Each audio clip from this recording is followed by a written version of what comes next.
tireless efforts, we continue to make tremendous strides to overcome the challenges over the past week. We're working nonstop with local and federal partners. My staff and I have been in communication with local leaders as well as emergency officials throughout the state, and we will continue to work closely with them. We're also working with the Biden administration and federal officials.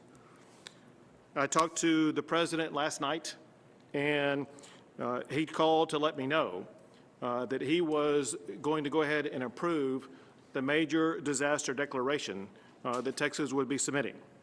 Texas submitted that disaster declaration last night. We're still awaiting word about confirmation of what President Biden told us last night. What this approval will do is it will give Texans the ability to apply for individual assistance from FEMA, which will then provide them with funding to help fix damages to their homes that are not covered by private insurance. And once it's formally granted, the Texas Division of Emergency Management will work with local officials to help residents apply for these FEMA funds.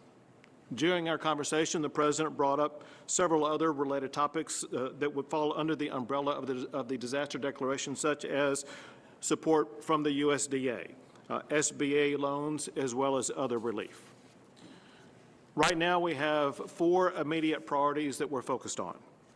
First is ensuring that we complete the process of restoring power to Texas homes. Initially, I will tell you that there are no longer any residential power outages due to the lack of power generation. However, there are still about 165,000 Texas households that remain without power. These are the result of either downed lines or the need for the power company to manually reconnect the residents to the power system. For those still without power, we want them to know that local providers are working around the clock to restore electricity. I have been following this online, and my observation shows 2 things, and that is most of the people who still remain without power were in the swath of where the storm covered the state across the central part of Texas, whether it be from West Texas to East Texas. And that secondly, it seems like about 10 to 20,000 restorations take place each hour. So I know that the local power companies are working swiftly. The second focal point today is restoring water for Texans. Today I have issued waivers to cut red tape to accelerate this process. Our actions today include the following things. To help localities get clean water back in people's homes, TCEQ, the Texas Commission on Environmental Quality, as of 5 p.m. today, is standing up a phone bank for local water utilities who are unable to get water testing at their contracted labs. This phone bank will connect local facilities with another lab that can test their water quickly. TCEQ has partnered with the EPA to stand up 3 mobile water testing labs. Also, we are partnering with local river authorities to use their water labs to assist locals with bacteria sampling. And we have partnered with the state of Arkansas to use their labs. And we are also coordinating with larger local labs that have testing availability to help some smaller municipalities. Now, related to water, restoring water to Texans also means helping Texans deal with what may be their largest challenge in the next week, and that is busted water pipes. We cannot emphasize this enough about homeowners and renters being prepared to deal with the consequences of busted water pipes. The major disaster declaration, when approved by the Biden administration, will assist this process, but as I said before, you must first look to your insurance company that covers your property. Along those lines, I urge everybody, whether you're a homeowner or a renter, if you have insurance, be sure you're on the phone today, contacting your insurance provider to make sure that they are working with you to assist you in this process of dealing with busted water pipes. If, however, you're not covered by insurance, we're working both with FEMA under the major disaster declaration to make sure you get funds access to you as quickly as possible, but also in talking to some of the local leaders last night, I know that local leaders are working locally to work on advanced funding of some of these operations. Also importantly, I had a call today with the Texas Board of Plumbing Examiners to discuss additional steps that the state can take to provide assistance to Texans who are dealing with broken water pipes. We know that there will be great demand for plumbers today, tomorrow, this weekend, and the coming days. We want to make sure that we do everything we possibly can to help you gain access to the plumbers that you need to solve your plumbing and leakage problems. Along those lines, we also took action today. As of noon today, over 320 plumbers have renewed their license. The Plumbing Board is coordinating with multiple out-of-state plumbing companies to send additional plumbers to Texas. The third thing we're focused on is ensuring that Texans have the food and water supplies they need. We've dealt with similar challenges like this through hurricane after hurricane, so it's something that we are accustomed to doing through the ordinary emergency response. I, along with my staff, have been in contact with leaders at every level of the supply chain, from agricultural producers to truck drivers to retail grocery stores. We've already suspended some regulations related to commercial vehicles to help expedite the process of moving food and supplies. This will speed the delivery of food and other resources to communities across the state. Along those lines, I'm taking additional steps to open new fuel supply lines to ensure that our truckers, ag producers, emergency responders, and anyone else that runs on diesel will be able to get food to our stores and supplies to Texans in need. So today I'm allowing the use of off-road diesel on Texas roads. I'm also working with Comptroller Glenn Hager, and we have requested a fuel waiver from the EPA to allow for the use of all forms of diesel on Texas roads to keep our truckers moving. These efforts, combined with the fact that roads are clearing up by the minute, means that our grocery stores and other retail stores will have stocked shelves for Texas families more quickly. In addition, today I requested a USDA disaster declaration for Cameron, Hidalgo, and Wellesley counties. This would make available federal assistance, such as emergency loans, to agricultural producers who have suffered losses in these counties. The reason why I only mention those counties, those are the only counties that have provided information to the Texas Division of Emergency Management that would allow them to qualify. I would not be surprised at all to see more counties make requests that meet the qualifications, and then at that time they will be added to that list. Along those lines, I have already worked directly with the Texas Farm Bureau, Texas Cattle Feeders, Texas Cattle Raisers, Texas Poultry Association, Texas Pork Association, Texas Produce Association, Texas Dairymen, Tyson Foods, and grocery providers to ensure that they have all of their needs met. In addition to that, one thing that I know is there are many Texans asking how they can help out. Our fellow Texans are very supportive of each other, and they want to reach out and be able to help you at this time in need. And I encourage those Texans who want to help out to go to one of two websites. Go to www.feedingtexas.org. That's www.feedingtexas.org, or go to www.redcross.org. That's www.redcross.org, and work with them to provide the resources that you want to provide to help support the food or other supply needs of our fellow Texans. The fourth thing that we're focused on right now is helping our refineries get back up and running to provide Texans with the fuel they need. frozen temperatures significantly impacted our refineries, but we're working to help them get back online to provide the fuel that Texans depend upon. We've already issued a number of waivers to expedite this process. And then earlier today, I spoke with refineries to get their input and their suggestions so that we would be able to provide them whatever type of assistance they need to get their operations back up and running again as quickly as possible. So let me just make this clear. We know for our fellow Texans, this past week has been an enormous challenge, maybe unlike any challenge that you've ever dealt with before.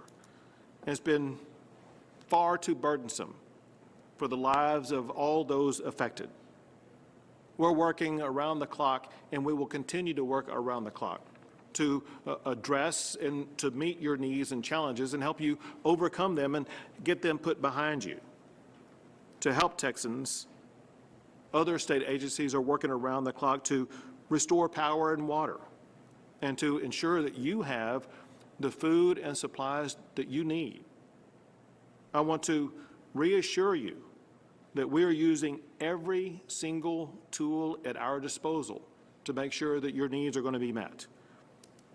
The truth is what we always know, and that is for decades, more than a century, Texans have faced enormous challenges, and we've always overcome those challenges in the past, and we'll do so again this time. I ask all Texans to continue to collaborate with each other as we work our way through this process, and also make sure that you continue to take steps to prioritize your own personal safety and take measures and precautions to stay safe and stay warm. And just know that working together, we're going to get through this. I'm going to ask Chief Nim Kidd to add additional information that will be very important. Thank you, Governor. Since we met yesterday, we've delivered and transported about 1.7 million bottles of water. We used our Texas Military Department C-130s last night and Department of Defense C-17s to fly water into Corpus and Galveston. Today, we will continue to deliver water. You will see Houston, Austin, San Antonio, and Abilene shipments by air today. And folks, the reason we're using air is because the roads are still wet. The roads are still icy. And the place where water is right now is backed up with trucks waiting to be loaded so they can get on the roads and make deliveries. We will continue to deliver water by bottles for as long as it takes. We'll also continue to support the local efforts of repairing homes and infrastructure systems at the local level. Now, we don't own any of those. We don't own the infrastructure that goes to water, and we certainly don't own the homes. But we're doing everything we can to expedite repairs in that process to make that come back faster. We have 396 warming centers open across the state today. That's an increase of 65 since yesterday. We continue to work with our hospital systems. We've asked for the FEMA ambulance contract to deliver additional ambulances into the state to be able to support transfer of patients between facilities, mostly supporting dialysis missions. We continue to work to provide drinking and bulk water to hospitals, and a special thanks to several of the water authorities and river authorities out there that are using their own assets to be able to deliver bulk water to hospitals. Continue to work with the Department of State Health Services to bring on oxygen so that we can deliver oxygen to hospitals and to homes. And, you know, Governor, we haven't talked about this in a while, but we still have over 14,000 contract personnel in hospitals today supporting the COVID response. We'll continue that mission. I've had many, many calls with our local officials this morning, city managers from San Antonio, Austin, Dallas, and Fort Worth, to work on local problems that we can help them solve, whether it's repairs in homes or repairs to their infrastructure. We had a call with our federal congressional delegation today, lasted about 45 minutes, working through the challenges for them to help us at the federal level. We continue to talk to insurance companies, the Department of Insurance, conversations with the Plumbing Board, as you mentioned.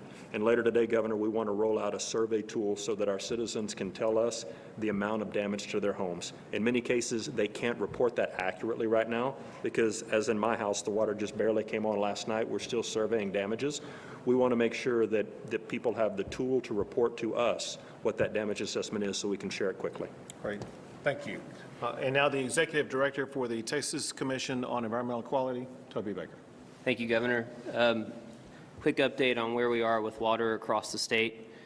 Due to lack of power and frozen and broken pipes, out of approximately 7,000 local public water systems, over 1,000 systems are currently impacted, serving over 14 million Texans. I can assure you that your local utilities are working tirelessly to provide you safe drinking water. The state of Texas is also working tirelessly around the clock to assist your local utilities in those efforts, and we won't stop until the task is complete. If you are a public water system, I'd like to expand a little bit on what the governor talked about earlier with the phone bank. If you are a public water system and the lab that you are contracted with is inundated or is closed due to the weather or to COVID, please go to our website. It's tceq.texas.gov, and you will find information about the phone bank mentioned by Governor Abbott, where we will help connect you with a lab to do the bacteria sampling required to lift your boil water notice. If you're an individual who has questions about your local water supply, you need to contact your local utility provider, not the state of Texas, because that system is maintained and operated by that local provider. With that, Governor, that's all I have at this time. Very good. We'll take a few questions. Governor, yesterday you spent a lot of time criticizing ERCOT, yet I now found out that you actually appointed 2 board members to ERCOT, one of which is also the chairwoman of the Public Utility Commission. So given that you actually appointed these people since 2017, 2018, what do you say now about your criticism when you yourself actually appointed some of these people who are running that very entity? Sure.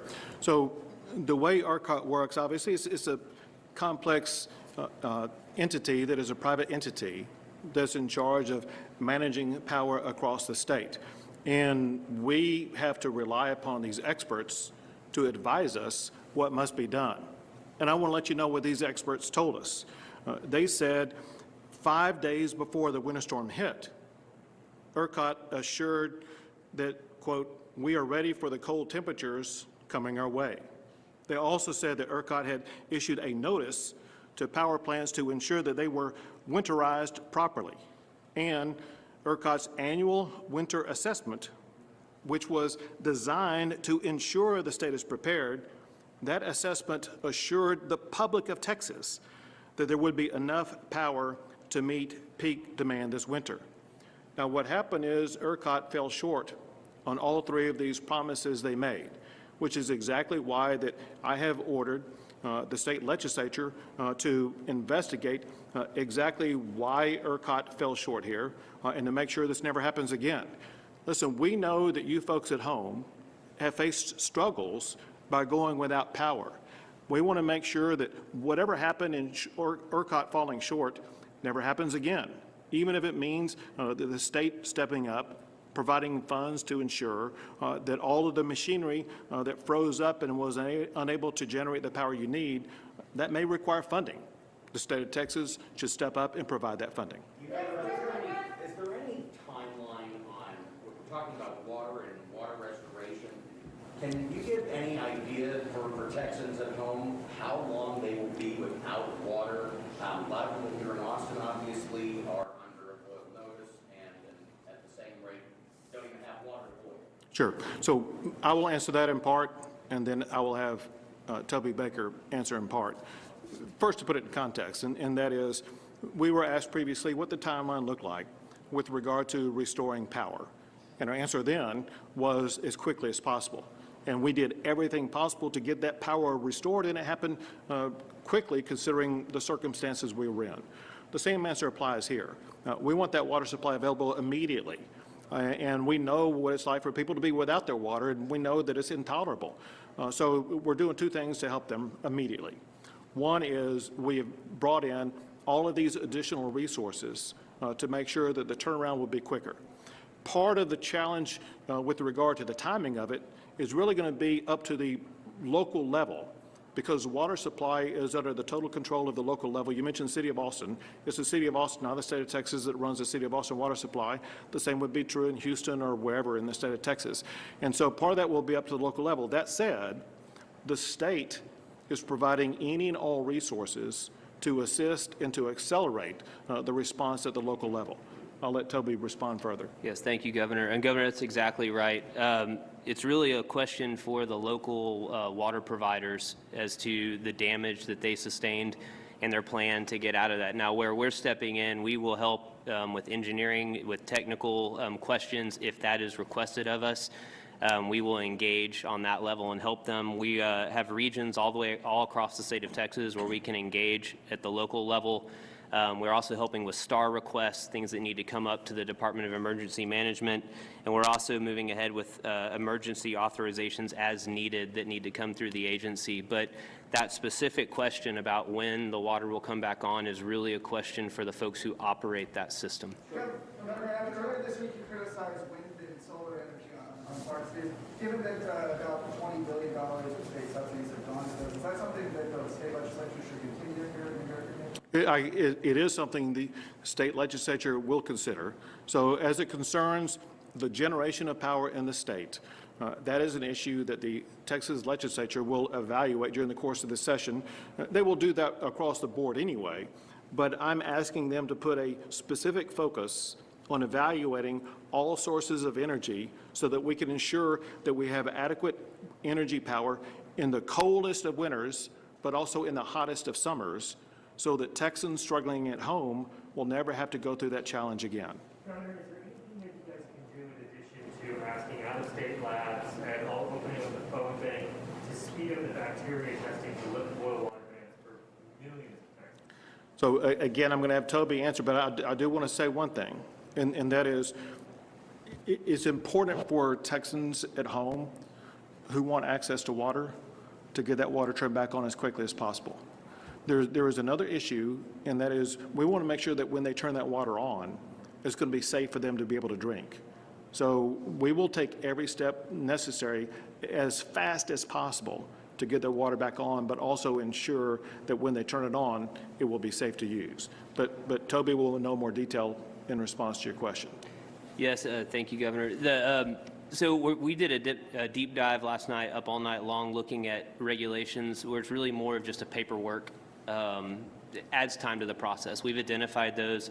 We sent those to the governor's office, and that's going to be part of a rule suspension package that the governor's office is moving forward.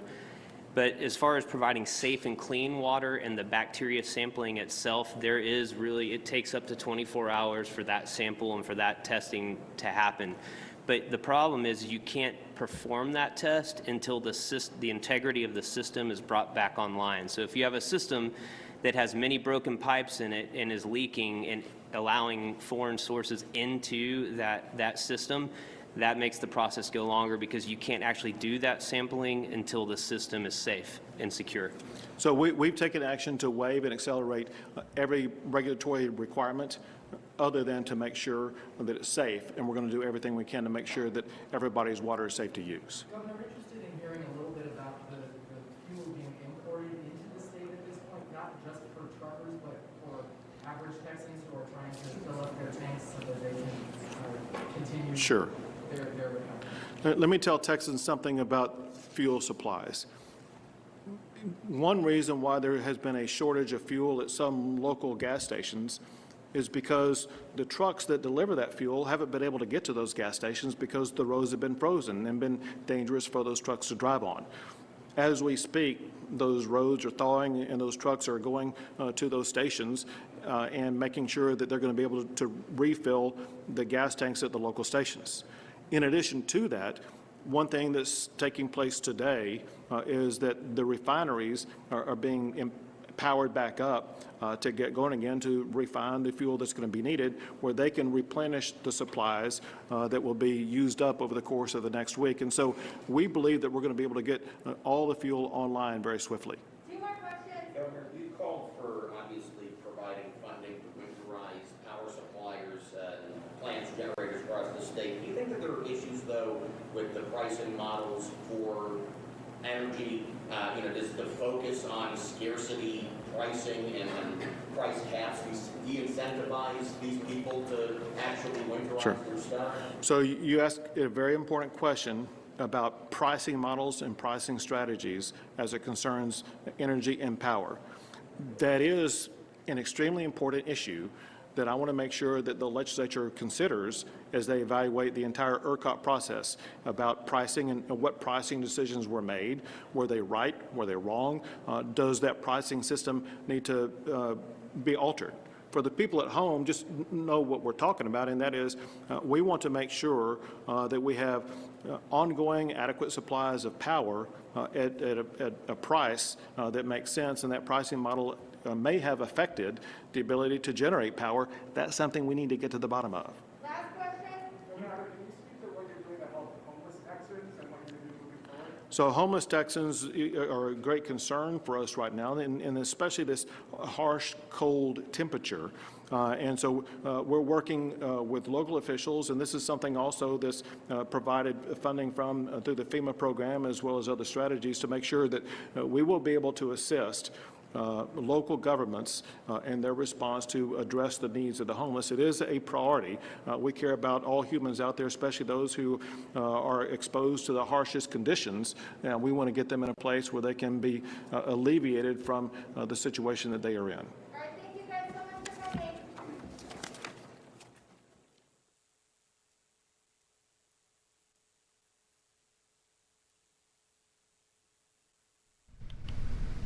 You've been listening to Governor Greg Abbott and other state leaders talking about Texas's response to the winter storm. A couple of big takeaways. Governor Abbott awaiting confirmation of the federal disaster declaration, which would allow you to apply to FEMA for assistance for uninsured losses. It would also open up support for USDA and SBA loans. There are no residential outages from power generation issues. The 165,000 statewide customers now without power are suffering from downed lines or mechanical issues. As for water, the big question now, there are 7,000 local municipal systems. 1,000 have been impacted, including, of course, Houston. This services millions of Texans. The state, the TCEQ, has set up a phone bank for local water utilities who can't use the regular labs for testing because of the tremendous demand, connecting them to another lab for quick water testing. This, of course, to clear those boil water notices. 3 mobile water testing labs are being set up, and Texas is also using local river water authorities and the state of Arkansas labs. Also, the Texas Board of Plumbing Examiners says that 320 plumbers have since renewed their license to help meet with the upcoming demand. And finally, the governor is allowing the use of off-road diesel vehicles and all forms of diesel on Texas roads for the transport of food. All big issues. All right, that's the latest for right now. For more information on power and water, go to khou.com or our KHOU 11 mobile app. In the meantime, we will see you right back here on the 411. Until then, we return you to your regularly scheduled programming.